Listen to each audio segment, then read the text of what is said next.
Last time, we looked at the different types of program memories that you can find inside of a microcontroller. In this video, we will look at 4 different data memory options. Before we begin, recall the difference between volatile and non-volatile memories.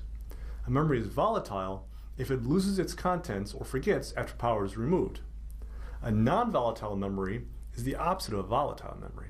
Non-volatile memories retain their contents after power is removed or lost. Historically, most microcontrollers have used volatile data memory. For example, if a Blu-ray player is unplugged and then plugged back in again, it may not know what time it is anymore. The data for the time is lost when the player lost power. More recently, some microcontroller manufacturers have been providing options for non-volatile data memory also.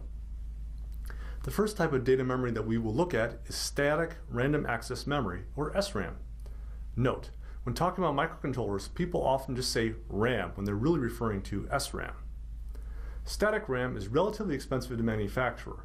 That's why traditionally microcontrollers have often featured 8 or even 16 times as much program memory as SRAM data memory. Once the data is stored in SRAM, the microcontroller can work on other tasks. Static RAM does not need constant maintenance to retain its contents.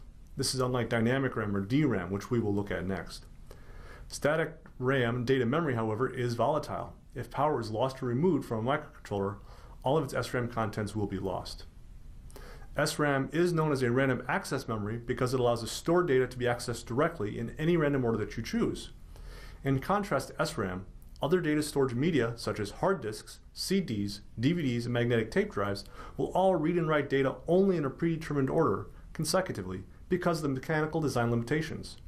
Therefore, the time to access a given data location on a magnetic drive will vary significantly depending upon its physical location. Next up, dynamic random access memory, or DRAM. In some ways, DRAM can be considered cheaper than static RAM. Have you ever heard of someone saying a computer has 8 gigabytes of memory?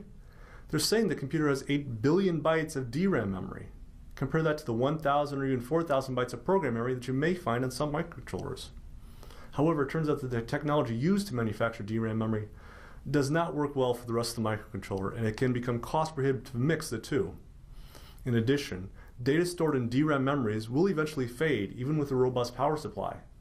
Therefore, data stored in a DRAM memory has to be refreshed periodically. This dynamic rewriting the DRAM data can require a significant amount of software, and therefore, DRAM is not often used in most embedded applications. In any event, like static RAM, DRAM is volatile and its contents would be lost in any case if power is removed or lost from the microcontroller. The next data memory type that we will look at is electrically erasable programmable read-only memory, also called EEPROM, E2PROM, or simply E2. While an electrically erasable programmable read-only memory may sound like an oxymoron, E2PROM is a very popular technology for data memory. This is because E2PROM is a non-volatile technology. When a microcontroller loses power, E2PROM will retain its contents. However, this technology is much more expensive than traditional RAM data memory. Therefore, while a microcontroller may have 32,000 bytes of program memory and 4,000 bytes of SRAM data memory, it may only have 256 bytes of E2PROM. Older microcontrollers often did not have any E2PROM. Finally, it is often non-trivial or relatively difficult to write or store data to an E2PROM data memory.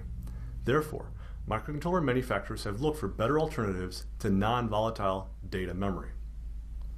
The most recent microcontroller non-volatile data memory that has been developed is called Ferroelectric Random Access Memory, or FRAM. While relatively new, FRAM has several advantages compared to the older data memory technologies. First and foremost, FRAM data memories are non-volatile. That means they do not lose data when your microcontroller loses power.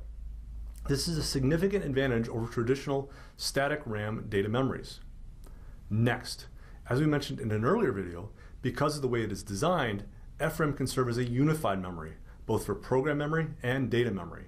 This greatly simplifies the microcontroller design and usage, and as a result, it ends up being much easier to use FRAM than traditional E2PROM data memories. Because of these advantages, FRAM is poised to become the next standard for microcontroller memories. As mentioned before, the microcontroller we've been using throughout this class on the Launchpad MSP430FR6989 is an FRAM memory.